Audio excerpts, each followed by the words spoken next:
Shalom, puji Tuhan. Kita akan bersaat teduh kembali. Mari kita berdoa. Kami datang kepada Tuhan Allah kami yang baik, yang terus memberkati kami sampai pada saat hari ini, memberikan kami kekuatan, bahkan terus menghalau yang jahat. Tuhan selalu melindungi kami. Kembali kami mau membaca firman Tuhan. Biarlah Tuhan menolong kami agar firman-Mu memberkati, menolong, bahkan menyembuhkan kami. Karena kami menyadari kuasa firman-Mu nyata dalam hidup ini. Kami serahkan pembacaan firman Tuhan hanya di dalam nama Tuhan Yesus. Haleluya. Amin.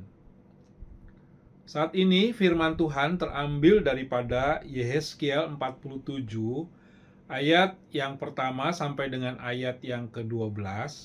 Saya hanya membaca ayat yang ke-11 dan 12. Tetapi rawa-rawa dan paya-payanya tidak menjadi tawar. Semuanya menjadi tempat mengambil garam. Pada kedua tepi sungai itu tumbuh berbagai macam pohon buah-buahan yang daunnya tidak layu dan buahnya tidak habis-habis. Setiap bulan pohon-pohon itu menghasilkan buah yang baru sebab mendapat air di tempat kudus itu. Buahnya menjadi makanan dan daunnya menjadi obat. Shalom, Bapak Ibu, Opa Oma, anak-anakku, jemaat yang diberkati oleh Tuhan kita Yesus Kristus. Hari ini saya memberikan judul renungan ini, Mengalirlah dan Hidup.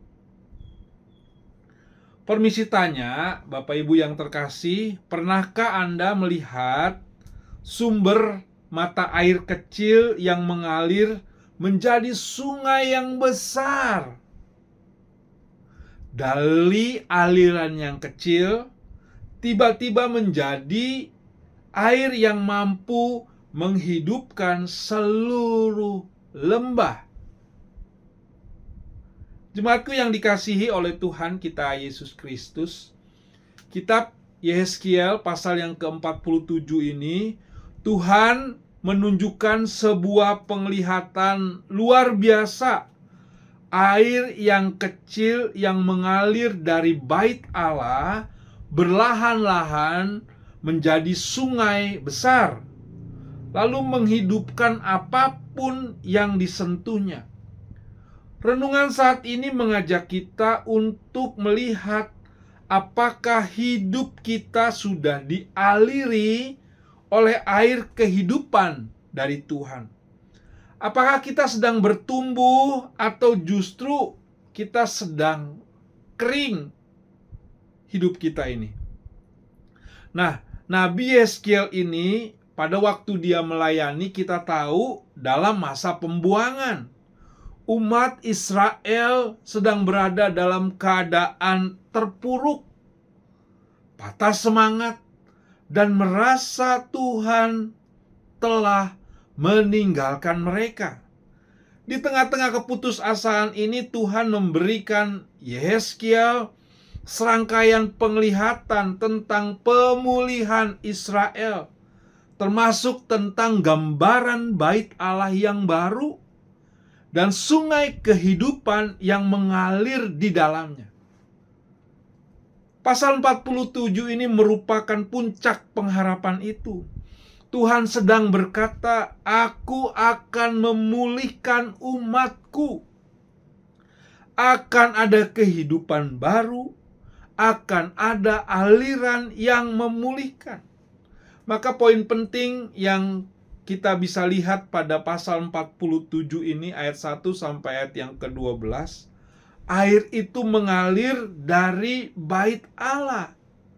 Sungai itu bermula dari ambang pintu suci, bait suci, lambang daripada kehadiran Tuhan. Pesannya, semua pemulihan terjadi berasal dari Tuhan, bukan dari kekuatan manusia.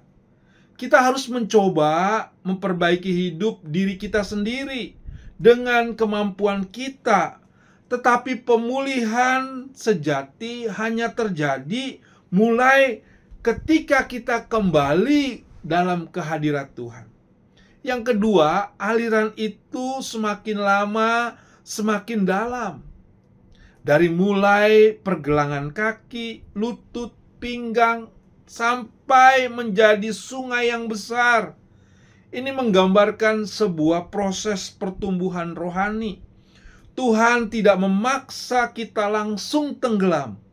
Ia menuntun kita selangkah demi selangkah, hingga kita benar-benar tenggelam dalam kasih dan kuasa-Nya. Tuhan ingin kita bertumbuh, bukan berdiam di tempat yang dangkal. Yang ketiga, sungai itu menghidupkan apa saja yang disentuhnya. Ketika sungai itu mengalir ke laut atau ke tempat asin atau laut mati, laut itu menjadi segar, tetapi mati menjadi tempat hidup. Sepanjang sungai itu banyak ikan, banyak kehidupan, banyak pemulihan. Pesan yang ingin mau disampaikan kitab Yehezkiel ini, tidak ada tempat yang terlalu rusak bagi Tuhan untuk dipulihkan. Hati yang pahit bisa menjadi manis. Hubungan yang retak bisa disembuhkan. Pelayanan yang mati bisa dihidupkan kembali. Asalkan aliran sungai Tuhan itu hidup di tengah umat Tuhan. Yang keempat, pohon-pohon di sepanjang sungai itu berbuah setiap bulan. Buahnya tidak pernah habis, daunnya menjadi obat. Ini gambaran orang percaya yang tinggal dekat Tuhan. Hidupnya berbuah, menjadi berkat bagi banyak orang, menghasilkan kesembuhan dan penghiburan.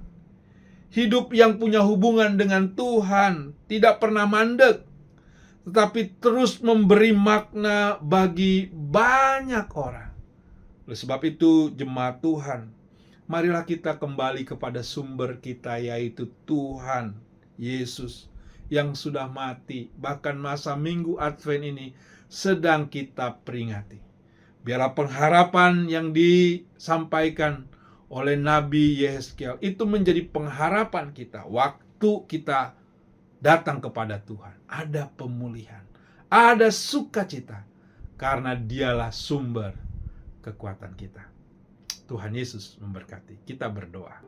Terima kasih Tuhan untuk firman-Mu yang menguatkan kami, bahwa Tuhan menghidupkan umat yang datang kepada Tuhan. Mungkin kami datang dengan sebuah pergumulan, mungkin kami datang dengan semua kondisi hidup kami. Biarlah kami kembali kepada Tuhan ketika air hidup itu ada di dalam hidup kami, yaitu Kristus yang sebentar kami akan merayakan kelahirannya. Biar itu menghidupkan iman kami, menghidupkan pengharapan kami. Meskipun kami punya tantangan, tapi kami punya Tuhan. Tuhan Yesus yang menolong kami. Hanya di dalam nama Tuhan Yesus kami serahkan doa ini. Haleluya. Amin. Tetap semangat. Tuhan Yesus memberkati.